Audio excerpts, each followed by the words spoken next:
오늘 우리에게 주신 하나님의 말씀은 갈라디아서 2장 20절 말씀입니다.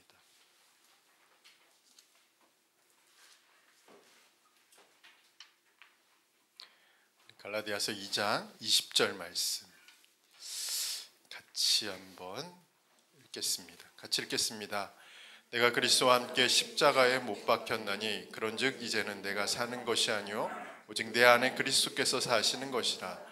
이제 내가 육체 가운데 사는 것은 나를 사랑하사 나를 위하여 자기 자신을 버리신 하나님의 아들을 믿는 믿음 안에서 사는 것이라. 아멘. 저희들이 이제 매일 성경과 좀 다르게 좀 4주 동안은 갈라디아 말씀을 저희들이 좀 한번 살펴보려고 합니다. 그래서 지난 수요일부터 저희들이 갈라디아서 성경 공부를 시작하게 되어서 이번 주부터 4번에 걸쳐, 이번 주 포함해서 4번에 걸쳐 갈라디아 본문을 가지고 이렇게 살펴보고자 합니다. 오늘은 갈라디아서 2장 20절의 본문을 가지고 살고 살리는 신앙이라는 제목으로 말씀을 전하겠습니다. 2005년 7월 7일에 이제 소천하신 이중표 목사님은 오늘 함께 읽은 본문 말씀을 날마다 고백하며 사셨습니다. 또한 이 목사님은 이 말씀을 기초로 한 별세 신앙을 가슴에 품고 목회를 하셨습니다. 별세 신앙이란 자기 죽음의 선언, 새로운 삶, 그리고 살리는 삶으로 요약할 수 있습니다. 그래서 이 목사님은 예수님의 생애와 사역의 모습도 이러했기에 자신도 예수님을 본받아 갈라디아서 2장 20절 그리고 21절의 말씀을 날마다 고백하며 사셨다라고 그렇게 말씀하셨습니다. 그것이 자신의 삶을 살게 만들고 동시에 타인을 살리게 만든다고 믿었기 때문입니다. 그래서 일평생 이 말씀대로 헌신하며 또 목회하시며 사시다가 별세라는 단어의 원래 의미처럼 이 세상을 떠나 하나님의 품으로 가셨습니다. 저는 성경에 나타난 그리스도의 삶의 특징을 말한다면 자신도 살고 타인도 살리는 신앙의 모습을 가지고 있다라고 생각합니다. 인간 사회 안에서 자신과 타인을 동시에 만족시킨다는 것은 매우 어려운 일입니다. 그럼에도 그리스도인들은 그런 인생을 살았고 또 그런 신앙의 모습들을 보여왔습니다. 오늘 우리는 어떤 삶을 살아가고 있습니까? 고 이중표 목사님은 그런 삶을 가능하게 만드는 것이 별세 신앙이라고 믿으셨습니다. 즉 오늘 본문의 말씀을 기초로 자신의 신앙을 세운 것이 자신을 살리는 길이자 타인을 살리는 길이라고 믿으셨습니다. 저는 오늘 본문의 말씀을 3가지로 살펴보면서 우리도 살고 타인도 살리는 그런 신앙이 어떤 신앙인지를 한번 살펴보도록 하겠습니다. 첫 번째는 그리스도와 함께 죽었음을 인정하는 신앙입니다. 우리가 예수님을 믿으면 일어나는 일들 중에 하나가 무엇이냐면 그리스도와 함께라는 것입니다. 그리스도와 함께라는 단어는 동행한다라는 의미가 아니라 연합한다는 의미를 가지고 있습니다. 이 연합은 우리가 예수 믿으면 일어나는 일들입니다. 우리 눈에는 보이지 않지만 우리가 예수님을 나의 구원자와 주님으로 믿을 때 예수님과 우리 사이에는 사실적이고 실제적인 영적인 연합이 발생하게 됩니다. 이 연합으로 인해 우리가 영적인 변화를 겪게 되는데 그것은 예수님의 죽음이 곧 나의 죽음을 말하는 것이고 예수님의 부활이 곧 나의 부활을 말한다는 것으로 우리는 이해할 수 있습니다. 또한 우리가 예수님과 연합되었기 때문에 예수님이 하신 모든 의로운 일들이 그리고 그 결과들을 우리가 누리며 살아갈 수 있는 것을 경험하게 된다는 사실입니다. 그런데 우리가 바로 이 부분에서 가장 먼저 기억해야 하는 것은 그리고 우리 스스로 가장 먼저 인정해야 하는 것은 우리가 그리스도와 함께 십자가에 죽었다는 점입니다. 다시 말해서 저와 여러분이 그리스도인이라면 우리는 이미 그리스도와 함께 십자가에 죽은 사람이라는 것입니다. 이 구절에서 바울이 말하고 있는 죽음은 육체적인 죽음을 의미하는 것이 아니라 우리의 자아와 우리의 의지가 죽었다. 우리의 옛날 사람이 죽었다라는 것을 의미합니다. 그래서 옛날 사람이 가진 뜻과 의지대로 살아갈 수 없다는 것을 의미합니다. 그런데 나의 문제는 어디서부터 시작되냐면, 나의 어려움은 어디서부터 출발하냐면 바로 여기에서 출발합니다. 성경은 이미 우리가 그리스도와 함께 죽었다라고 선언하고 있는데, 내가 안 죽은 것처럼 행동하고 살아가는 것이 우리 문제의 출발점이 될 수 있다라는 부분입니다. 개인의 삶과 인생에도 그렇고 다른 사람의 관계에서도 마찬가지로 그렇습니다. 여전히 나는 나를 주장하는 거죠. 나의 의지와 욕망을 따라 살아가고 싶은 그런 마음들이 있습니다. 그러니까 나의 삶이 더 힘들어지는 거죠. 충돌을 경험하게 되는 거죠. 성경은 이미 우리가 그리스도와 함께 죽었다라고 말하고 선언하고 있는데 여전히 나는 살아있어요. 여전히 나는 내 의지를 죽이지 않습니다. 내 뜻을 굽히지 않습니다. 내가 원하는 삶의 방향대로 그대로 진행합니다. 그러니까 어떤 일들이 발생해요. 그리스도인이면서 그리스도가 행하신 그 은혜와 복을 경험하지 못하는 결과를 초래하게 된다는 거죠. 분명 우리는 이쪽으로 가야 되는데 이쪽에 그리스도께서 행하신 그 모든 일들의 공로들이, 그 모든 일들의 역사들이 이 안에서 일어나는데 우리의 옛 자아, 옛날 사람이 가진 그 뜻과 자아가 죽지 않기 때문에 우리는 이쪽으로 간다는 것이죠. 그러니까 예수 그리스도를 믿고 있으면서 동시에 어떤 일들을 경험해요? 불행한 거예요. 행복하지 않은 거예요. 기쁘지 않은 거예요. 감사하지 않는 거예요. 왜 이런 일들이 발생합니까? 성경은 이미 우리가 그리스도와 함께 죽었다라고 말하고 있는데 나는 안 죽었기 때문에, 나는 내 뜻을 굽힐 수 없기 때문에, 나는 내 자아를 버릴 수 없기 때문에, 나는 내 옛날 사람을 포기할 수 없기 때문에 이 방향으로 가니까 어떤 결과를 맞이해요? 행복하지 않은 거예요. 살아도 살고 있는 것처럼 느껴지지 않는 거죠. 그것은 개인의 삶에서도 마찬가지로 보고 타인의 삶과 타인의 관계에서도 마찬가지로 그렇습니다. 지금 갈라디아 교회 상황이 그런 것입니다. 그리스도와 함께 십자가에 죽은 사람들이 자기의 의로움을 자랑하는 거예요. 자신의 배경을 자랑하고 있는 거예요. 그리고 이방인 그리스도인들에게 무엇을 요구하죠? 너희가 하나님의 백성이 되려면 율법을 지켜야 돼. 할례를 행해야 돼. 안식일을 지켜야 돼. 이런 것들을 요구하면서 그것을 지키지 않으면 하나님의 백성이 될 자격이 없다라고. 그러니까 지금 갈라디아 교회는 너도 죽고 나도 죽는 상황이 발생하고 있는 거예요.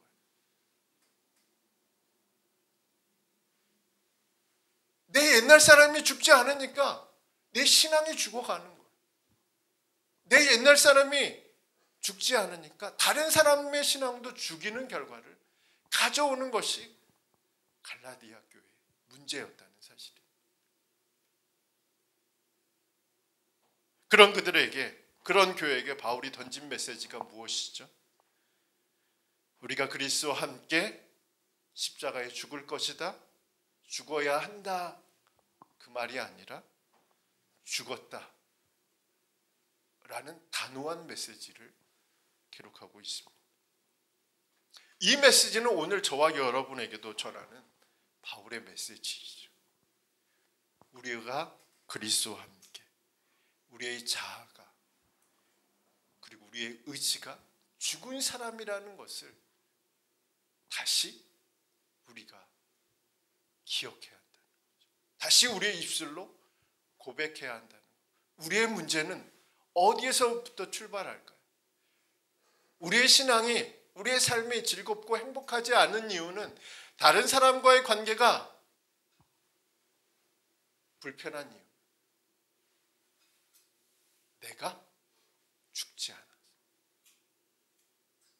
성경은 이미 죽었다라고 말하고 있는데, 십자가에 못 박혀 죽었다라고 단호하게 말하고 있는데 내가 아직 죽지 않아.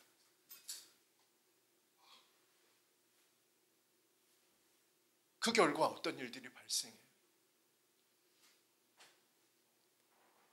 나도 죽고 다른 사람도 죽고 나의 신앙도 침체하고 다른 사람의 신앙도 침체하는 결과를 맞이할 수밖에 없다는 사실이죠.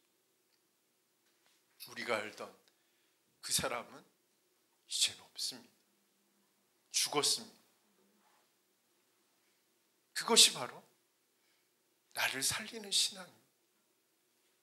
다른 사람을 살리는 신앙이 될 수 있습니다. 이 단호한 메시지, 그것이 저와 여러분을 향한 하나님의 음성인 줄 믿으시고 우리가 날마다 내가 그리스도와 함께 죽었음을 고백하며 살아가는 저와 여러분이 되길 간절히 소망합니다. 자, 두 번째, 나를 살리고 다른 사람을 살릴 수 있는 신앙이란 내 안에 그리스도께서 사신다는 것입니다. 예수님을 믿는 사람들에게 일어난 일들 중에 다른 하나는 우리 안에 그리고 내 안에 예수님께서 사신다는 것입니다. 바울은 20절에서 내가 그리스도와 함께 십자가에 죽었음을 선언한 후에 예수님께서 우리의 인생의 중심에 그리고 우리의 삶의 중심에 들어오셔서 사신다라고 기록하고 있습니다. 이 말씀은 우리가 예수님과 함께 십자가에서 죽었기 때문에 예수님과 함께 살았다라는 의미인 동시에 예수님이 우리의 죽을 몸에 들어오셔서 우리의 전부를 살리시고 우리를 완전히 바꾸신다는 것을 의미합니다. 그러니까 우리 인생의 중심축이 나에서 그리스도로 죽음에서 생명으로 옮겨졌다는 것을 의미하는 겁니다.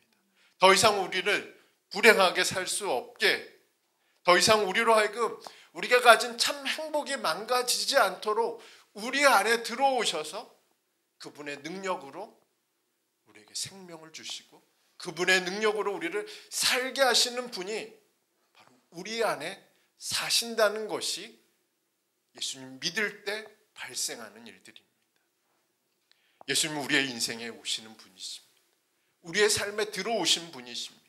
그리고 우리를 다스리시고 우리를 인도하시고 날마다 하나님이 주신 위로와 소망을 갖게 하시는 분이 내 안에, 우리 안에 살아계신 예수님이십니다. 이것이 얼마나 복된 인생일까요? 우리는 그것을 곰곰이 생각해 볼 필요가 있습니다. 우리의 생각, 우리의 의지, 우리의 자아가 우리의 삶을 이끌어갈 때와 우리를 구원하신 예수님이 우리의 삶을 이끌고 가실 때 어떤 것이 복된 인생이었는지를 우리의 삶의 여정들을 살펴보면서 곰곰이 따져볼 필요가 있습니다. 제가 이번 주에 기독교 방송의 한 아나운서가 이런 멘트를 하는 것을 듣고 큰 은혜를 받았습니다. 어떤 멘트였냐면 하나님은 만 가지의 방법으로 은혜를 베푸시는 하나님 같다. 이 멘트에 너무 은혜를 받았어요. 하나님의 은혜를 베푸시는 방법들이 몇 가지라고요? 만 가지. 우리가 셀 수 없는 방법으로 하나님이 우리에게 은혜를 베푸신다는 그 멘트에 큰 은혜를 받았습니다. 그래서 그 은혜를 베푸시는 방법이나 그리고 그 은혜가 얼마나 큰지를 제가 생각하면서 찬송가 216장 4절이 기억났습니다. 우리 주보에 나와 있는데 만 가지 은혜를 받았으니 내 평생 슬프나 즐거우나 이 몸을 온전히 주님께 바쳐서 주님만 위하여 늘 살겠네. 우리 한번 찬양 같이 한번 해볼까요? 만 가지 은혜를 받았으니 내 평생 슬프나 즐거우나 이 몸을 온전히 주님께 바쳐서 주님만 위하여 늘 살겠네. 아멘이시죠? 우리가 지금까지 받은 은혜와 받을 은혜를 세워보면, 그리고 그 방법들을 세워보면 어찌 만 가지뿐이겠습니까? 그리고 그 은혜를 주시는 하나님의 사랑은 얼마나 크고 놀라우신 사랑이겠습니까? 그런데 이 은혜를 누구에게 주시는 것입니까? 이 은혜를 누가 경험할 수 있는 겁니까? 그 안에 그리스도가 살고 계십니다. 내 안에 그리스도가 살고 계시기 때문에, 내 안에 예수님이 살고 계시기 때문에 우리는 그 은혜를 경험하며 살아갈 수 있다는 것입니다. 만 가지의 은혜를 만 가지의 방법을 통해서 우리에게 주시는 하나님이시라면, 우리가 가장 먼저 기억해야 할 것은 우리의 몸을 하나님께 드리는 것이죠. 우리가 잘 아는 내 마음은 그리스도의 집이라는 책을 보면, 예수님이 처음에는 이제 문을 열고 들어오시죠. 현관의 문을 열고 들어오시죠. 그 후부터 우리가 어떤 열쇠를 드리냐에 따라서 그 방이 예수님이 다스리는 방이 되고, 그 방이 예수님의 은혜가 머무는 방이 되고, 예수님의 축복이 머무는 방이 될 수 있다는 사실들을 우리가 이 책을 보며 알 수 있는데, 중요한 것은 예수님이 내 안에 살아 계신다라고 성경은 우리에게 분명하게 말하고 있지만, 그 은혜와 그 능력과 그 사랑을 우리가 경험하는 것의 한계를 경험하는 이유는 뭘까요? 열쇠를 드리지 않아서 그렇죠. 나의 주도권을 예수님께 맡기지 않기 때문에. 그래서 하나님이 여러 가지 방법을 통해서 은혜를 베푸심에도 불구하고 은혜가 없는 삶처럼 느껴질 때가 너무 많잖아요. 분명 우리가 찬양을 불렀을 때는 만 가지의 은혜를 주셨다라고 이분은 고백하고 이렇게 찬송을 지었는데, 우리의 삶을 보면 몇 가지나 될까? 그 이유가 뭘까 생각해 보신 적은 있으십니까? 많은 사람들은 은혜를 받았어. 하나님이 나를 도우시고 나에게 복을 주셨어 라고 간증하시고, 또 자신의 믿음을 고백하시고 그 은혜 받은 일들에 대해서 나누는데, 정작 나는 어떤 일들이 일어나요? 하나님의 은혜가 없는 것처럼 느껴질 때가 많아요. 하나님의 은혜가 경험하지 못하는, 경험되지 못하는 인생을 살아갈 때가 너무 많다라고 생각하며 살아가잖아요. 그 이유가 뭘까? 분명 내 안에 그리스도께서 살아계시는, 분명 예수 믿으면 예수님이 그 안에 들어가서 살아계신다라고 분명하게 선언하고 있고, 실제로 그런 일들이, 영적인 일들이 우리 가운데 일어났다라고 성경은 이야기하고 있는데, 실상 우리는 그 은혜를 누리며 살아가지 못하고 있습니다. 실상 우리는 그 은혜 가운데 살지 못하고 있음을 날마다 불평하고 불만을 갖고 그렇게 살아갈 때가 너무 많잖아요. 그 이유가 뭘까요? 생각해 보신 적은 있으십니까? 하나님 우리를 덜 사랑하셔서 그러실까요? 우리의 죄가 더 많아서 그러실까요?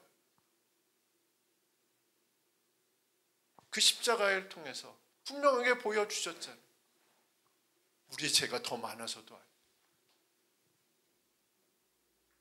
하나님 우리를 덜 사랑하신 것도 아니고, 하나님이 사람 보고 차별하셔서 어떤 사람에게 은혜를 주고 어떤 사람에게 은혜를 베푸시지, 그렇게 차별하시는 분은 아니시죠. 그러면 원인은 뭘까요? 한 가지밖에 없죠. 내 삶의 주도권을 안 맡겼기 때문에. 내 안에 살아계신 예수님께 내 인생, 내 꿈, 내 기도의 제목들, 내가 간절히 구하는 것들을 맡기지 않아서 그 은혜의 통로들을 우리가 막고 있는 것은 아닌지 다시 한번 생각해 볼 필요가 그러므로 우리가 해야 할 것은 내 안에 사시는 예수님께 나의 전부를 맡겨드리는 것. 나의 삶의 주도권을 주님께 내어드리는 거죠. 내가 가진 내 삶의 열쇠들을, 내가 움켜쥐고 있는 그것들을 주님께 맡겨야 우리는 만 가지의 은혜를 만 가지의 방법으로 우리에게 베푸시는 이분의 간증, 이 찬송가를 지은 이 작곡가의 간증이 나의 간증이 될 수 있지 않겠습니까?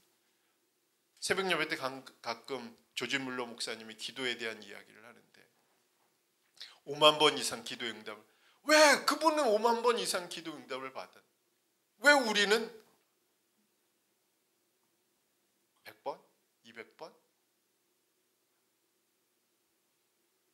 왜 우리의 기도의 응답은 이렇게 가뭄에 콩나듯이 이렇게 가끔 일어나는 것일까? 한번 우리는 생각해 볼 필요가 있죠. 오늘 말씀은 우리에게 분명하게 말하고 있습니다. 내 안에 예수님이 살아계시다. 그리고 그 예수님이 내 안에서 역사하시려면 내 삶의 주도권을 예수님께 맡겨야 한다는 사실입니다. 그래야 내 신앙이 사는 거예요. 내 삶이 능력을 경험하게 되고 은혜를 경험하게 되는 거예요. 그리고 내 삶을 통해서 다른 사람도 살리는 신앙, 살리는 인생이 되지 않겠습니까? 자, 마지막으로 나도 살고 남도 살리는 신앙은 예수님을 믿는 믿음으로 살아가는 신앙입니다. 우리는 예수님을 믿는 즉시에 천국 땅을 밟는 것은 아닙니다. 예수님을 믿어도 우리는 이 몸을 가지고 그대로 이 땅을 살아갑니다. 그리스도인들은 구원을 받고 은혜를 받아도 그 몸은 그 현실 속에서 그대로 남아 있습니다. 그러다 보니 어떤 일들이 발생해요? 예수님을 믿으나 안 믿으나 크게 달라지는 것이 없다라는 사실이죠. 여전히 죄의 유혹에 빠지기도 하고 세상의 유행에 눈길이 가기도 하고 세상의 가치관과 세상의 자랑에 따라 옛날 사람의 습관대로 살아가고자 하는 욕망이 막 끌어올라요. 분명 나는 예수님을 나의 구원자와 주님으로 믿었는데 여전히 내 몸은, 내 삶은 변하지 않고 그 상태 그대로 있다는 사실이죠. 그런 우리에게 바울은 어떤 이야기를 하냐면 그리스도인들은 끊임없이 이 육신을 가지고 이 땅을 살아가기 때문에 삶의 중요한 원리를 알아야 한다고 말하고 있습니다. 그것이 무엇입니까?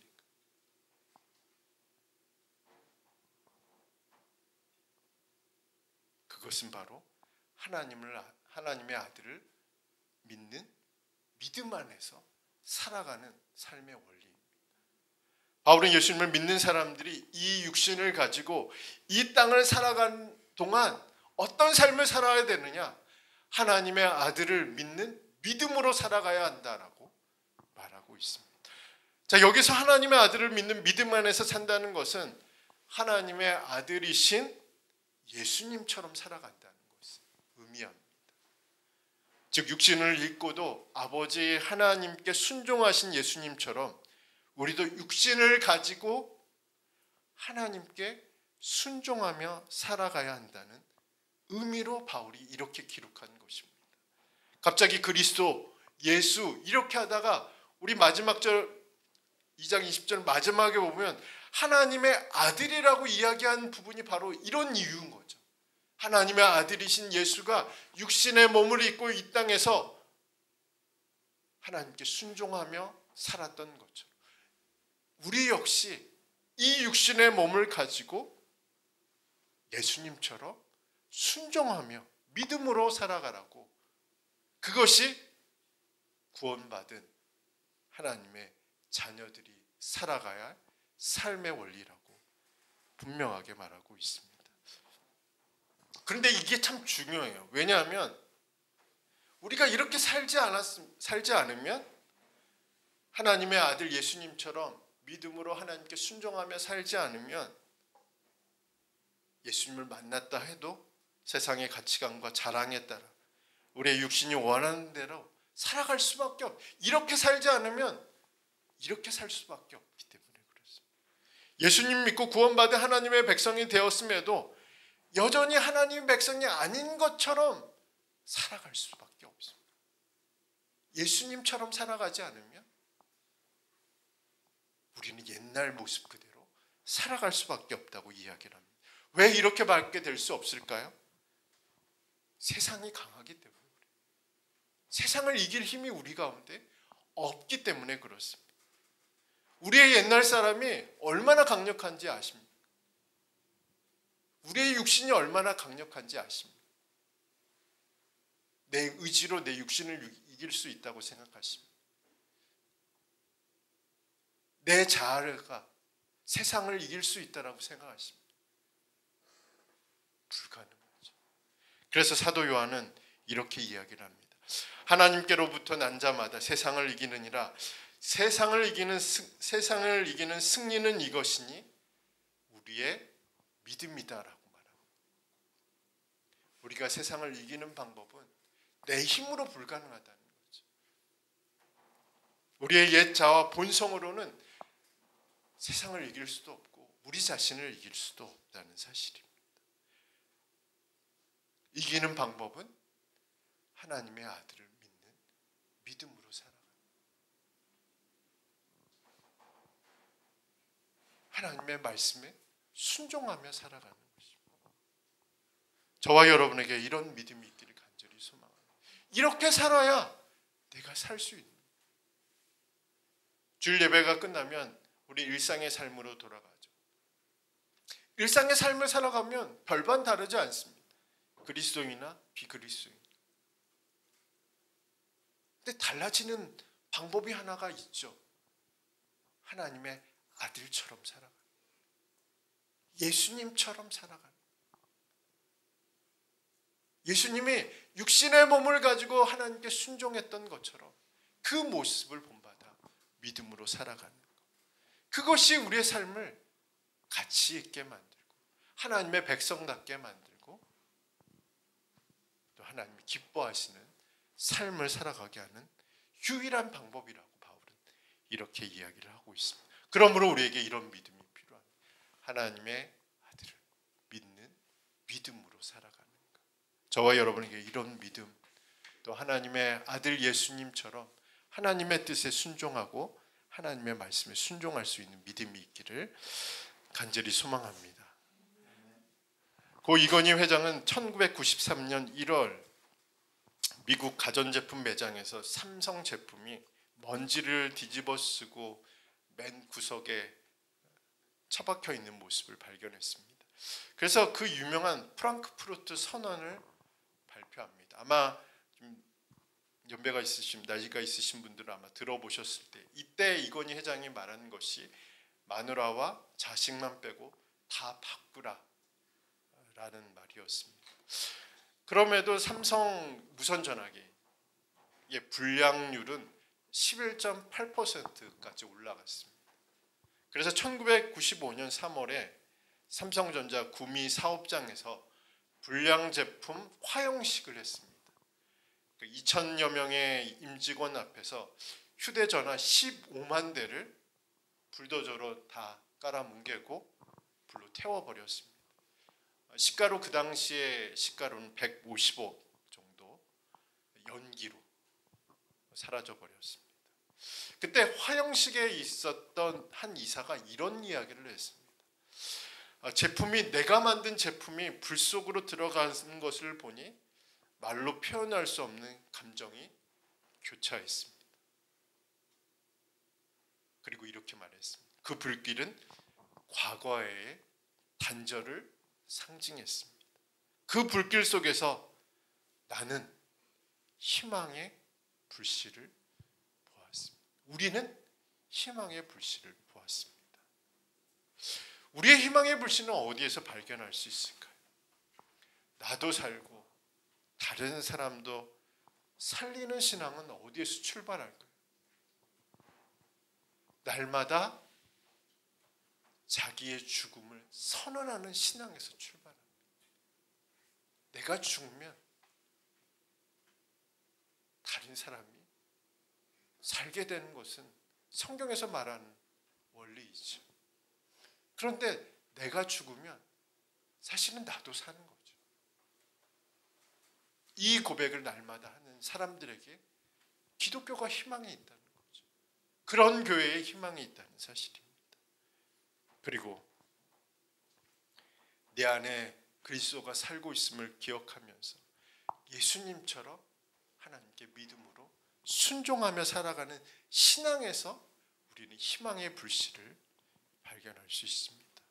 이번 한 주간도 만 가지의 은혜를 만 가지의 방법으로 주시는 예수님이 내 안에 살아계심을 믿고 하나님의 아들 예수 그리스도를 믿는 믿음으로 이번 한 주간도 살아가시기를 주님의 이름으로 축복합니다.